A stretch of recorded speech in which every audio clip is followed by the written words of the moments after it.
If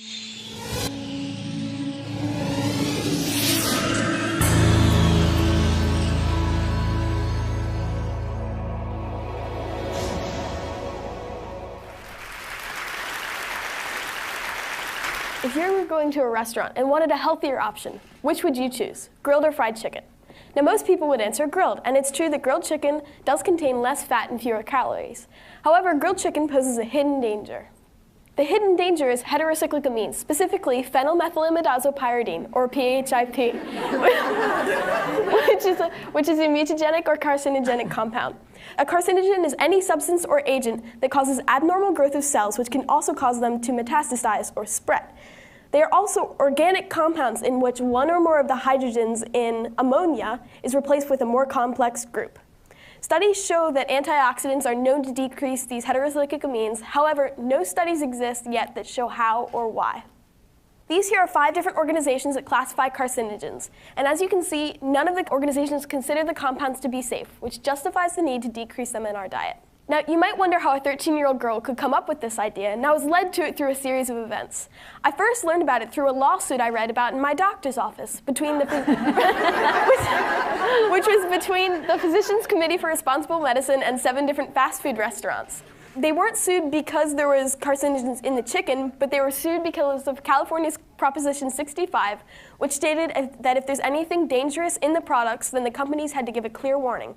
So I was very surprised about this, and I was wondering why nobody knew more about this dangerous grilled chicken, which doesn't seem very harmful. But then one night, my mom was cooking grilled chicken for dinner, and I noticed that the edges of the chicken, which had been marinated in lemon juice, turned white. And later in biology class, I learned that it's due to a process called denaturing, which is where the proteins will change shape and lose their ability to chemically function. So I combined these 2 ideas, and I formulated a hypothesis, saying that could possibly the carcinogens be decreased due to a marinade, and could it be due to the differences in pH? So my idea was born, and I had the project set up in a hypothesis. So what was my next step? Well, obviously I had to find a lab to work at because I didn't have the equipment in my school. So I thought this would be easy, but I emailed about 200 different people within a 5-hour radius of where I lived, and I got 1 positive response that said they could work with me. Most of the others either never responded back, said they didn't have the time, or didn't have the equipment and couldn't help me. So it was a big commitment to have to drive to the lab to work at multiple times. However, it was a great opportunity to work in a real lab, so I could finally start my project. The first stage was completed at home, which consisted of marinating the chicken, grilling the chicken, massing it, and preparing it to be transported to the lab.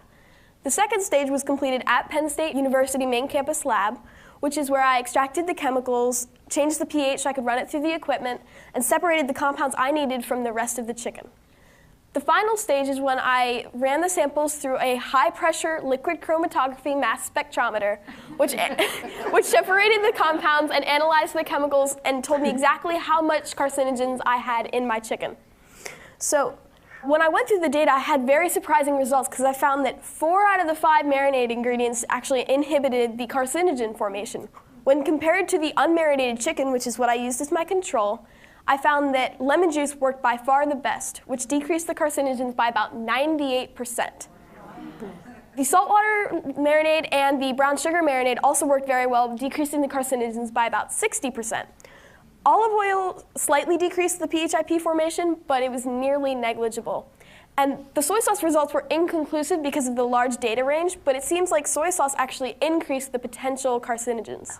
Another important factor that I didn't take into account initially was the time cooked. And I found that if you increase the time cooked, the amount of carcinogens rapidly increases. So the best way to marinate chicken, based on this, is to not undercook, but definitely don't overcook and char the chicken, and marinate in either lemon juice, brown sugar, or salt water.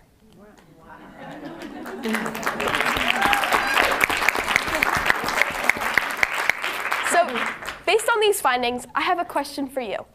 Would you be willing to make a simple change in your diet that could potentially save your life? Now, I'm not saying that if you eat grilled chicken that's not marinated, you're definitely going to catch cancer and die. However, anything you can do to decrease the potential risk of carcinogens can definitely increase the quality of lifestyle. Is it worth it to you? How will you cook your chicken now?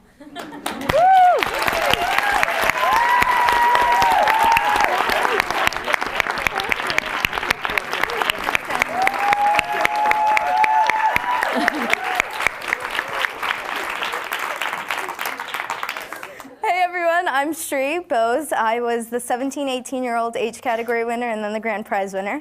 And I want all of you to imagine a little girl holding a dead blue spinach plant. And she's standing in front of you and she's explaining to you that little kids will eat their vegetables if they're different colors. Sounds ridiculous, right?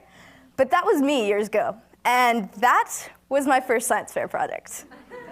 It got a bit more complicated from there. My older brother, Pinocchio Bose, spent hours of his time explaining atoms to me when I barely understood basic algebra. My parents suffered through many more of my science fair projects, including a remote-controlled garbage can. And then came the summer after my freshman year, when my grandfather passed away due to cancer. And I remember watching my family go through that and thinking that I never wanted another family to feel that kind of loss. So, armed with all the wisdom of freshman year biology, I decided I wanted to do cancer research at 15. Good plan. So I started emailing all of these professors in my area, asking to work under their supervision in a lab, got rejected by all except one, and then went in my next summer to work under Dr. Basu at the UNT Health Science Center in Fort Worth, Texas. And that is where the research began. So ovarian cancer is one of those cancers that most people don't know about, or at least don't pay that much attention to. But yet, it's the 5th leading cause of cancer deaths among women in the United States.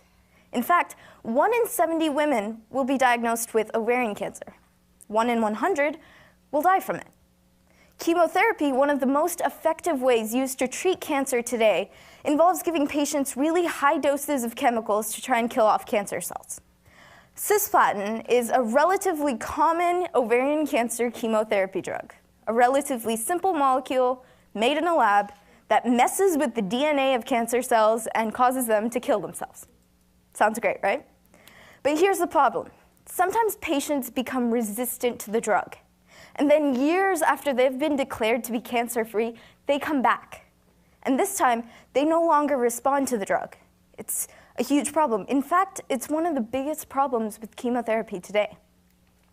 So we wanted to figure out how these ovarian cancer cells are becoming resistant to this drug called cisplatin. And we wanted to figure this out because if we can figure that out, then we might be able to prevent that resistance from ever happening.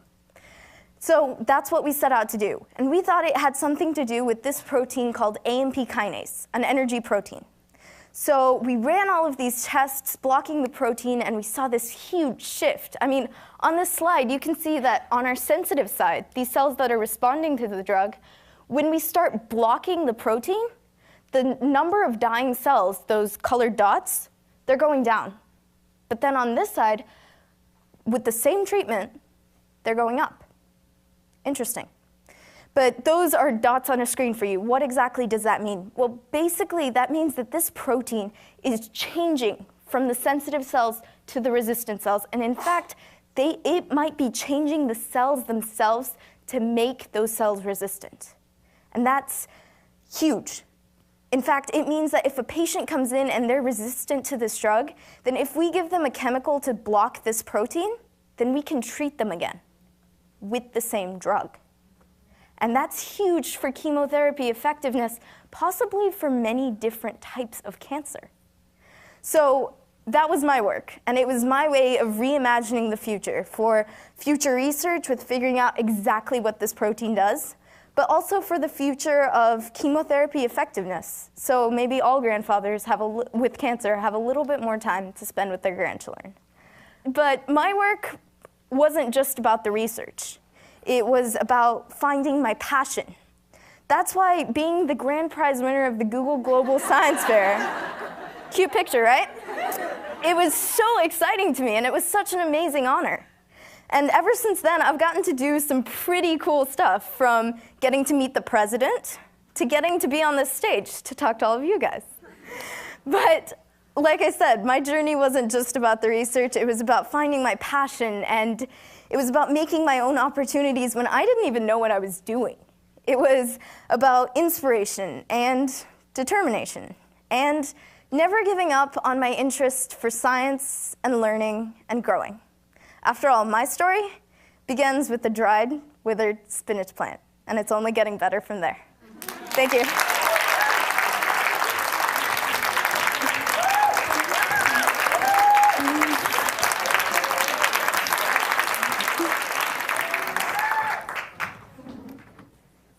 Hi everyone, I'm Naomi Shaw, and today I'll be talking to you about my research involving indoor air quality and asthmatic patients. 1.6 million deaths worldwide. One death every 20 seconds. People spend over 90% of their lives indoors, and the economic burden of asthma exceeds that of HIV and tuberculosis combined. Now, these statistics had a huge impact on me. But what really sparked my interest in my research was watching both my dad and my brother suffer from chronic allergies year-round. It confused me. Why did these allergy symptoms persist well past the pollen season? With this question in mind, I started researching, and I soon found that indoor air pollutants were the culprit. As soon as I realized this, I investigated the underlying relationship between 4 prevalent air pollutants and their effect on the lung health of asthmatic patients. At first, I just wanted to figure out which of these 4 pollutants have the largest negative health impact on the lung health of asthmatic patients. But soon after, I developed a novel mathematical model that essentially quantifies the effect of these environmental pollutants on the lung health of asthmatic patients. And it surprises me that no model currently exists that quantifies the effect of environmental factors on human lung health, because that relationship seems so important. So with that in mind, I started researching more and started investigating more, and I became very passionate because I realized that if we could find a way to target remediation, we could also find a way to treat asthmatic patients more effectively. For example, volatile organic compounds are chemical pollutants that are found in our schools, homes, and workplaces. They're everywhere. These chemical pollutants are currently not a criteria air pollutant as defined by the US Clean Air Act, which is surprising to me, because these chemical pollutants, through my research, I showed that they had a very large negative impact on the lung health of asthmatic patients, and thus should be regulated. So today, I want to show you my interactive software model that I created. I'm going to show it to you on my laptop, and I have a volunteer subject in the audience today, Julie, and all of Julie's data has been pre-entered into my interactive software model, and this can be used by anyone. So I want you to imagine that you're in Julie's shoes or someone that's really close to you who suffers from asthma or another lung disorder. So Julie's going to her doctor's office to get treated for her asthma. And the doctor has her sit down and he takes her peak expiratory flow rate, which is essentially her exhalation rate, or the amount of air that she can breathe out in one breath. So that peak expiratory flow rate, I've entered it up into the interactive software model. I've also entered in her age, her gender, and her height. I've assumed that she lives in an average household with average air pollutant levels. So any user can come in here and click on lung function report, and it'll take them to this report that I created. And this report really drives home the crux of my research. So what it shows, if you want to focus on that top graph in the right-hand corner, it shows Julie's actual peak expiratory flow rate in the yellow bar. This is the measurement that she took in her doctor's office. In the blue bar at the bottom of the graph, it shows what her peak expiratory flow rate, what her exhalation rate or lung health should be based on her age, gender, and height. So the doctor sees this difference between the yellow bar and the blue bar, and he says, wow, we need to give her steroids, medication, and inhalers. But I want everyone here to reimagine a world where instead of prescribing steroids, inhalers, and medication, the doctor turns to Julie and says, why don't you go home and clean out your air filters, clean out the air ducts in your home, in your workplace, in your school. Stop the use of incense and candles. And if you're remodeling your house, take out all the carpeting and put in hardwood flooring. Because these solutions are natural, these solutions are sustainable, and these solutions are long-term investments. Long-term investments that we're making for our generation and for future generations. Because these environmental solutions that Julie can make in her home, her workplace, and her school are impacting everyone that lives around her. So I'm very passionate about this research, and I really want to continue it and expand it to more disorders besides asthma, more respiratory disorders, as well as more pollutants. But before I end my talk today, I want to leave you with one saying. And that saying is that genetics loads the gun, but the environment pulls the trigger. And that made a huge impact on me when I was doing this research. Because what I feel is a lot of us think that the environment is at a macro level, that we can't do anything to change our air quality or to change the climate or anything. But if each one of us takes initiative in our own home, in our own school, and in our own workplace, we can make a huge difference in air quality. Because remember, we spend 90% of our lives indoors. And air quality and air pollutants have a huge impact on the lung health of asthmatic patients, anyone with a respiratory disorder, and really all of us in general. So I want you to reimagine a world with better air quality, better quality of life, and better quality of living for everyone, including our future generations. Thank you.